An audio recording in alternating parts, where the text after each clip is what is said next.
Social media ലൈക്കിനും റീച്ചിനും ഫോളോവേഴ്സിനും വേണ്ടി ഒരു മനുഷ്യജീവനും കൂടെ ബലി കൊടുക്കപ്പെട്ട വളരെ ക്രൂരമായ കാഴ്ചയാണ് നമുക്ക് കണ്ടത്.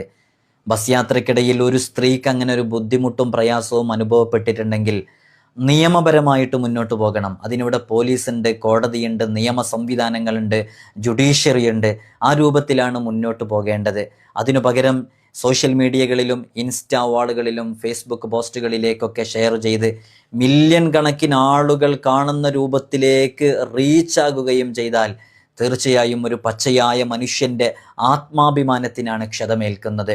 ഒരുപക്ഷെ സുഹൃത്തുക്കളൊക്കെ പറയുന്നത് പോലെ ബോൾഡായ ഒരാളാണ് ദീപക് എന്ന് പറയുന്ന ചെറുപ്പക്കാരൻ. 37 വയസ്സുകാരനാണ്. പ്രായമുള്ള അച്ഛനും അമ്മയും ഒക്കെയുണ്ട്. ബോൾഡായിട്ടുള്ള ആൾ ആത്മഹത്യ ചെയ്യുമെന്ന് ഒരിക്കലും വിചാരിക്കുന്നില്ല.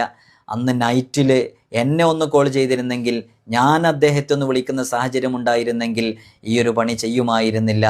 ബലഹീനത കൊണ്ട്, വീക്കായി പോയത് കൊണ്ട്, മാനസികമായി തളർന്നതുകൊണ്ട്, ആത്മാഭിമാനം പിച്ചു ചീന്തപ്പെട്ടപ്പോൾ ഒരു പ്രത്യേക സാഹചര്യത്തിൽ സംഭവിച്ച ആത്മഹത്യ ആയിരിക്കാം അത്.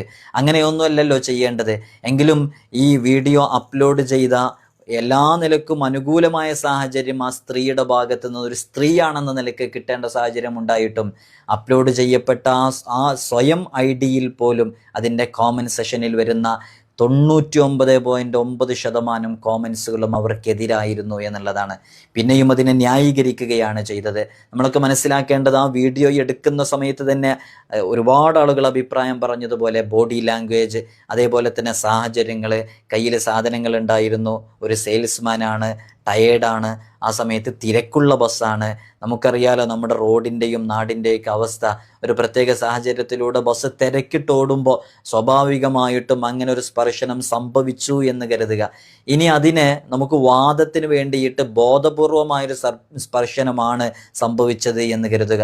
എന്നാലും ഇങ്ങനെയാണോ ചെയ്യേണ്ടത്? ഒരു വീഡിയോ എടുത്ത് ഷെയർ ചെയ്യേണ്ട സാഹചര്യം പലപ്പോഴും പലർക്കും ഉണ്ടായേക്കാം. അതൊരു നിസ്സഹായാവസ്ഥയിൽ ചെയ്യുന്നതാണ് പലപ്പോഴും പലരുമൊക്കെ. അങ്ങനെ ഒരു പ്രൈവസിയുടെ പർപ്പസിന് വേണ്ടിയിട്ട് അങ്ങനെ ചെയ്യേണ്ട അനിവാര്യമായ ഘട്ടം ഉണ്ടായതുകൊണ്ട് ഈ വീഡിയോ കണ്ട പലരും ഒന്നടങ്കം എല്ലാവരും ജനങ്ങളൊക്കെ പറയുന്നത് അത് ആ ബോഡി ലാംഗ്വേജിൽ നിന്ന് തന്നെ അത് റീച്ചിന് വേണ്ടി ചെയ്തതാണെന്ന് തോന്നുന്നു എന്ന് അഭിപ്രായങ്ങളൊക്കെ വന്നുകൊണ്ടിരിക്കുകയും ചെയ്യുന്നു. ഒരു വീഡിയോ കൊണ്ട് ഒരു കുടുംബത്തെയാണ് യഥാർത്ഥത്തിൽ തകർത്ത് കളഞ്ഞിട്ടുള്ളത്.